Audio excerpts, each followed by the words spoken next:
स्वर्गीय राजूबापू पाटील यांच्या 5व्या पुण्यस्मरणानिमित्त आयोजित स्मृती पुरस्कार वितरण सोहळ्याला अनुपस्थित होतो।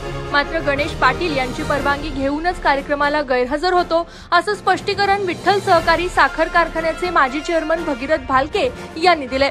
भोसे तालुका पंढरपूर येथे रविवारी दिनांक 10 ऑगस्ट रोजी स्वर्गीय राजूबापू पाटील स्मृती पुरस्कार वितरण सोहळा आयोजित करण्यात आला होता। या कार्यक्रमासाठी पांडुरंग कारखान्याचे चेअरमन प्रशांत परिचारक, सहकार शिरोमणी साखर कारखान्याचे चेअरमन कल्याणराव काळे, माजी संचालक युवराज पाटील उपस्थित होते। मात्र कार्यक्रम पत्रिकेत नाव असूनही विठ्ठलचे माजी चेअरमन भगीरथ भालके या कार्यक्रमाला अनुपस्थित होते। त्यामुळे सर्वत्र एकच चर्चा सुरू झाली होती। यावेळी उपस्थित प्रशांत परिचारक, कल्याणराव काळे, माजी आमदार संजय शिंदे या नेते मंडळींनी आगामी जिल्हा परिषद, पंचायत समिती निवडणुका एकत्र येऊन लढू अशी ग्वाही देत असताना त्यांचेच एक सहकारी भगीरथ भालके हे अनुपस्थित असल्यामुळे चर्चांना उधाण आलं होतं।